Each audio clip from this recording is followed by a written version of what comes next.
Welcome to Music's the Hang Up. This is the second episode of weekly news for Future Funk and Vaporwave. If this is your first time joining us, this is normally a podcast, but because the weekly news is much more visual, you can also find this on YouTube. The first episode has gotten tremendous feedback that just makes me very excited about how supportive the Future Funk and Vaporwave scene is. Because of that, I'm going to start making this a more regular thing and releasing these on Fridays instead of Mondays. The idea behind that is on Fridays, you'll learn more about upcoming releases over the weekend and concerts. Thank you everyone that's given me great feedback and has supported me thus far just off of one episode. I think it's incredible. But without further ado, let's get into it. To start off, concerts. The biggest one is Essential. March 23rd is the show. It's called Essential Future Funk at Seascape.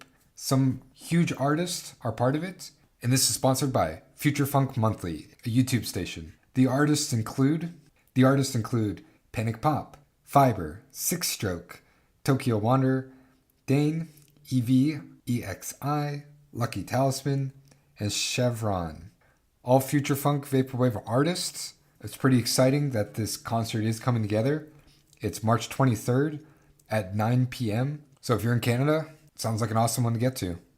I know this is a day late, but March 21st, Young Bae was in Brooklyn, New York. He's on his Future of Funk show, and it sold out immediately. There was someone on Reddit, Dr. Pleaser, giving away 2 free tickets as he couldn't make it. If you're someone who copped those, I hope you had an awesome show. If you did see the show, tag me. I want to see some of the pictures or videos that you guys took. I hope one day I can get over and see Young Bae. Now that we got concerts out of the way, let's talk about new releases. First up, Roblox Wave by KuuAden was released on cassette and vinyl. Unfortunately, it's all sold out, but that came out earlier this week. I hadn't heard of KuuAden or this project yet, but it turns out one of my friends, HTNA, or Hatina, he worked on the cover or was part of the cover creation, so that's kind of cool. I haven't had a chance to play Roblox, so I don't know if this is themed in that style, but if this is your kind of thing, yeah, go ahead and check it out. It's still available for digital purchase at Name Your Price, so go check it out on Bandcamp. The link is in the show notes. Next up, a popular one coming out next month on the 20th, Dragon Wave by Mitro. It's been out for a bit. The cassette is still available and it ships within 7 days. There's 32 remaining. The cassette is $11. They also have it on cassette, a 3-tape bundle, which contains all 3 volumes of Dragon Wave for just under $30 US, all on cassette. Or you can purchase the album digitally for $5 US. If you like Dragon Wave or haven't heard of it yet, go ahead and check it out. So I might grab myself one. Next up, KuuAden releases a limited edition cassette that comes out the 28th at 11. KuuAden partnered up with Seiko Mart, a huge future funk label. The J cards look really cool. I like the colors, and I had a chance to ask who the anime girl was. It's someone online, so I'm not familiar with exactly what the anime is, but I really like the J card. You can look forward to that, like I said, on the 28th of this month. But until then, you can check it out for free on Bandcamp, and the links are in the show notes.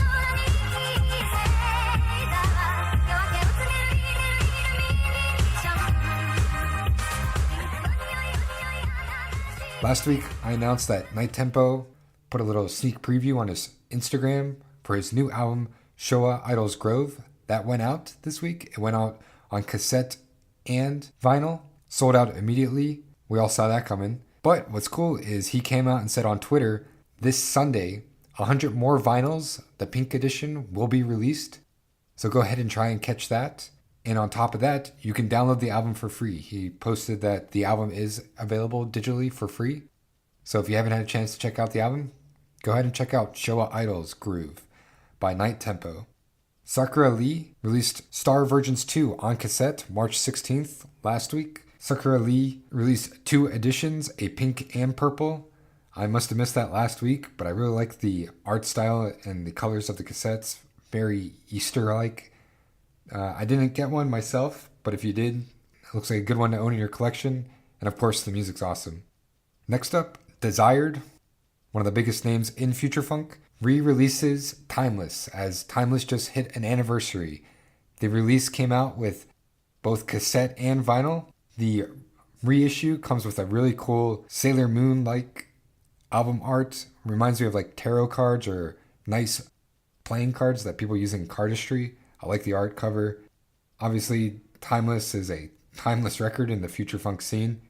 If you didn't get a chance to purchase one of the physical items, it is available digitally on his Bandcamp, and it is at a name your price value.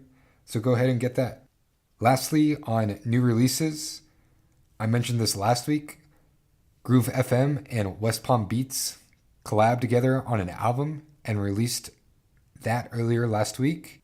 If you didn't get a chance to check that out, go ahead. And the song you're hearing in the background is a sneak peek to that album.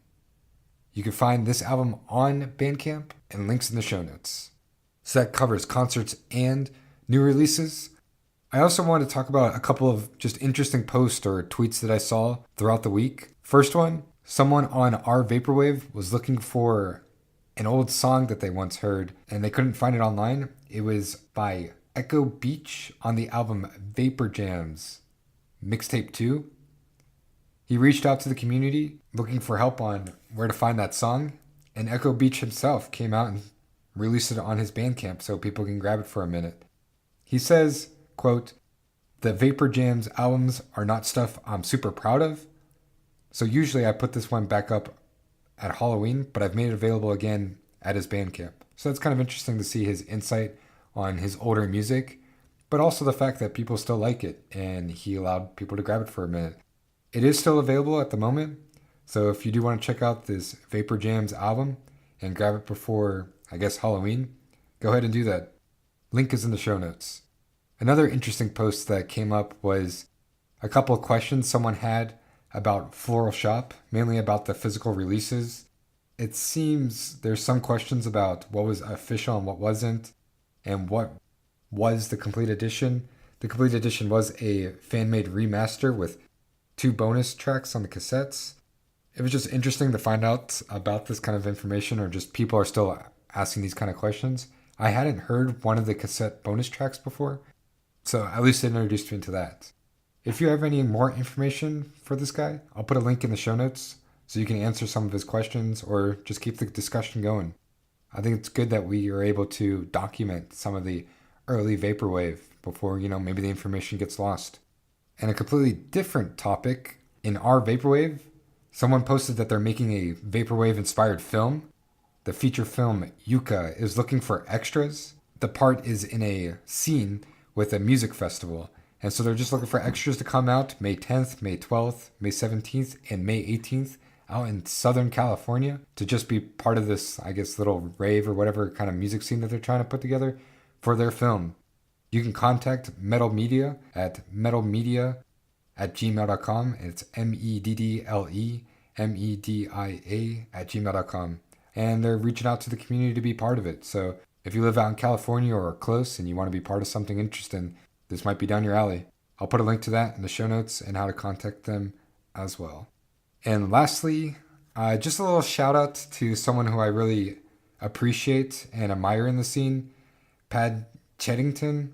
He does great future funk vaporwave analysis videos. Everyone knows who he is. Someone I kind of aspire to be. He released just on the 17th a new video on YouTube called The Perfect Music Genre, Utopian Virtual. I hadn't heard of this genre yet, so it kind of introduced me. It's obviously a subgenre of vaporwave. It's about a 14-minute video introducing you to how the genre started, some of the artists, and all that kind of jazz. If that's your kind of thing and you want to check out a new subgenre of vaporwave, I definitely recommend it. It's a good one. There's a lot of good information coming out of it. Pretty much anything that Pad comes out with, it's just incredible stuff. As of this episode, he has 20,000 subscribers. It'll be cool to see him maybe a month from now from this episode to see where he's at. Awesome dude. I really like him. Maybe one day we can collaborate. But until then, I'll just keep shouting out interesting things that he comes out with, or just in general from the scene. So I think that covers it for this week, the week of March 21st.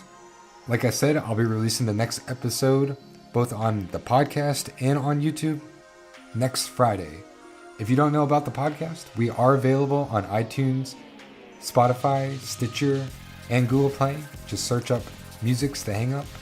You can catch some of the interviews that we've done, such as with Crystal Cola, Crystal Kitsune, Sparkling Nights, and a bunch more. I expect this week, on Wednesday, to release an episode with Strawberry Station, so look forward to that. And let me know if you guys find any interesting news. If I missed anything for this week, let me know on Twitter or on Instagram. You can also join us on Discord, where a lot of the artists hang out. It's cool that I get a chance to interview these guys, and a lot of times they come and join us on Discord. And if you want to ask them a secondary question or just even hang out with them and get to know who they are, they're available. I'll put a link to that in the show notes. The song you're hearing in the background is by Crystal Cola. We'll let this song play off. Until next time, cheers.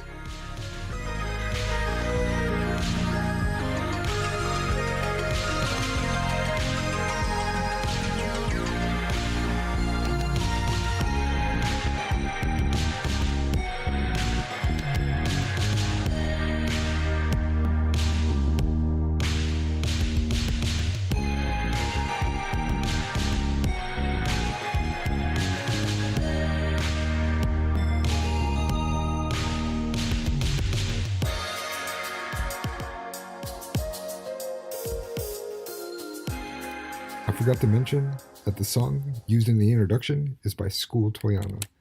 The song title was Flying Star. I'll put a link to it in the description. Sorry I didn't mention it in the beginning.